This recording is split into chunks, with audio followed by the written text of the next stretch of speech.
እንዴት ናችሁ? የግሬድ ለቨል አግሪካልቸር ዩኒት ጀምረን ዛሬ ፐልስ ክሮፕ ፕሮዳክሽን ጋር ጀምረናል ማለት ነው። ማኔጅመንታቸውና ፕሮዳክሽናቸውን አብረን እናያለን። በቅድሚያ ብሬንስቶርሚንግ ጥያቄዎች አሉ መጽሐፋችሁ ላይ ፔጅ 29 ላይ 29 ላይ ፐልስ ክሮፖች እነማን ናቸው? 3 ኤግዛምፕል ስጥ ይላል። ፐልስ ክሮፖች ከሴሪያል ክሮፖች እንዴት ነው የሚለዩት? እሱንም ዲፋይን ማድረግ የሚኖርባቸዋል። ሌላኛው እናንተ አካባቢ ያለ የምታውቁት ፐልስ ክሮፕ ምን አይነት ነው? የእነዚህ 3 ጥያቄዎች መልስ ኮሜንት ሴክሽን ላይ ማስቀመጥ ትችላላችሁ።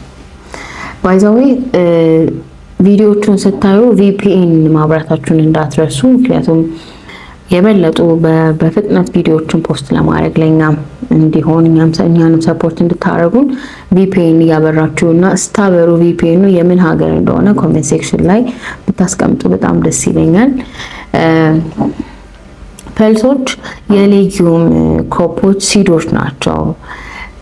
ምን ማለት ነው? ሜንሊ እኛ የምናሳድገው ለሚበላው ዘሩ ብለን ነው፣ ለዘሩ ብለን ነው የምናሳድገው።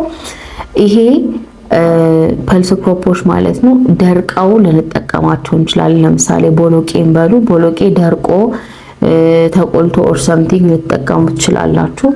ወይ ደግሞ ገና በጣም ሳይደርቅ እዛው ከፊሉ ላይ አንስታችሁ ኢማቹር እንደነበረ እንደ ቬጅቴብል ይበሰላል፣ እንደሱም መጠቀም ይቻላል ማለት ነው። ጀስት እንደ አኒማል ፊድም ያገለግላሉ። ምክንያቱም እኛ የምንጠቀመው ዘራቸውን ብቻ ስለሆነ ሌላውን ለአኒማል ፊድ መጠቀም ይቻላል። ፐልሶች ከዚህ በፊትም እንዳልነው ዳይኮትስ ናቸው። ምን ማለት ነው?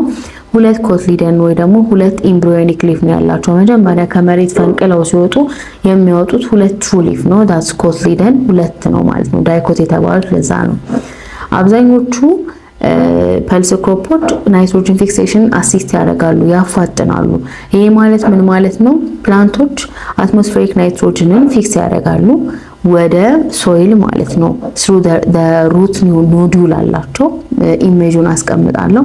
አትሞስፌሪክ ናይትሮጅንን ፊክስ ያደርጋሉ በሌላ ባላቸው ኖዱል በመባል ስትራክቸር ማለት ነው። ይሄ ናይትሮጅን በጣም ለብዙ ክሮፖች አቬለብል ነው።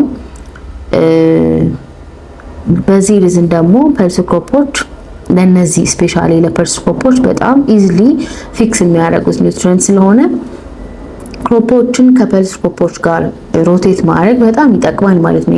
የሶይል የአፈር ለምነትን ሁላ ይጨምርልናል ማለት ነው። ፐልሶች ሚክስድ ክሮፕ ይደረጋሉ። ላይክ ከዚህ በፊት ኢንተርክሮፒንግ ሪሌ ክሮፒንግን አይተናል አይደለ? ስለዚህ ወይ አንድ ላይ እኩል ልተክሏቸው ትችላላችሁ፣ አይዘር ደግሞ ሴሪያሉን ካልሳችሁ በኋላ ፐልስ ክሮፕን እያደረጋችሁ የአፈሩን ለምነት መጠበቅ ይቻላል። እኛ ሀገር ፐልሶች ሞስትሊ ጀስት እንዲሁም ፈርቲላይዘርም ሳይደረግባቸው ነው የሚዘሩትና የሚበቅሉት።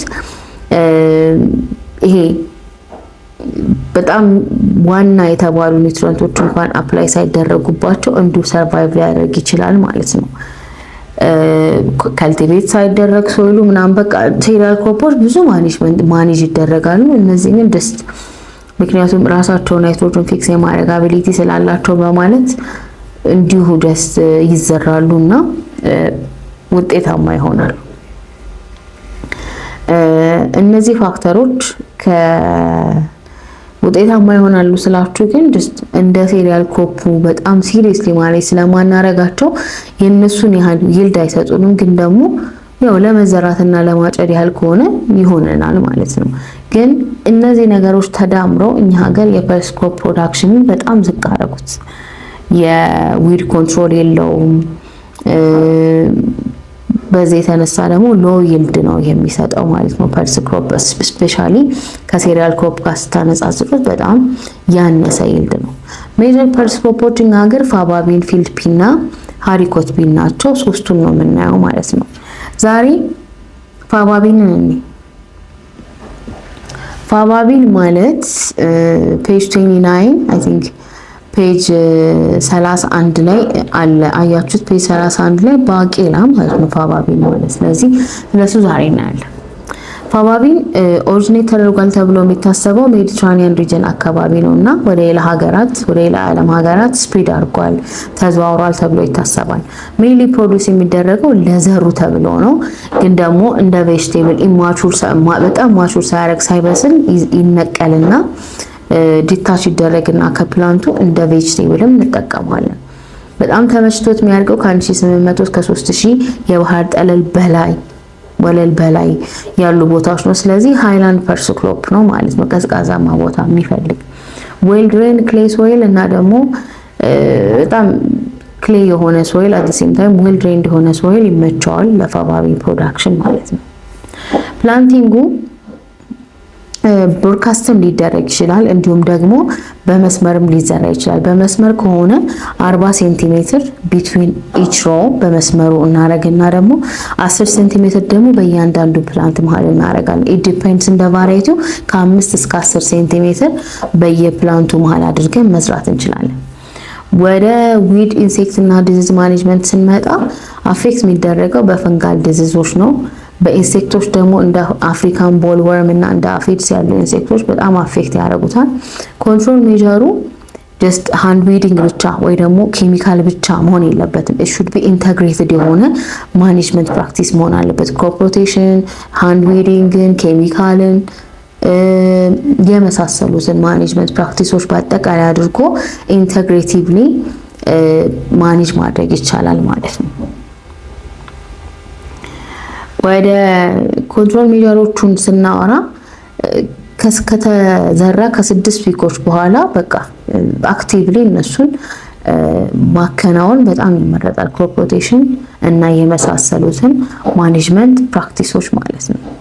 ወደ ሃርቨስቲንጉ ስንመጣ ፋባቢን ሃርቨስት ለመደረግ ያው እንደ አብዛኞቹ ክሮፖች ከለሩን ነው የሚቀይረው ነው። ልክ ሌሎቹ ወደ ቢጫነት እንደሚቀየሩ አንደኛ ቅጠሏቸውን ማራገፍ ይጀምራሉ፣ መድረቅ ይጀምራሉ። ያኔ የሚፈልግበት ደረጃ ደርሷል ማለት ነው። አንሱኝ እያለ ስለሆነ ክሮፑን ማንሳት ይኖርብናል ማለት ነው። ያንን ጊዜ ነው ሃርቨስት የምናደርገው። ስለዚህ እኛ ማድረቅ ከፈለግንም ያኔ ሰብስበን ማድረቅ እንችላለን። አይዘር ደግሞ እዛው እስከሚደርቅ መጠበቅ የምንፈልገው የሞይስቸር ኮንተንት ድረስ እስከሚደርስ ድረስ እዛው ላይ ማድረግ እንችላለን ማለት ነው። ስለዚህ ሃርቨስት የምናደርገው በዚህ መልኩ ነው የሚሆነው። የሚሰጠው ኩንታል ፐር ሄክታር ግን እንደ ሴሪያሎቹ ባይሆንም ያው እስከዛሬ የተመዘገበ የይልድ መጠን አለው። ግን ደግሞ ከዚህ የበለጠ መሰራት ቢችልበት ማለት ጀስት ትንሽ ኢንፑት ነው የሚፈልጉት ፐልስ ክሮፖች። እነዚህ ማኔጅመንት ፕራክቲሶች አፕላይ ቢደረጉባቸው የበለጠ ይልድ ይሰጣሉ ማለት ነው። አብራችሁን ስለቆያችሁ በጣም አመሰግናለሁ። ቀጣይ ፊልድ ፒን እና ሃሪኮት ፒን አብረን እናያለን። ቴንክ ዩ ሶ ማች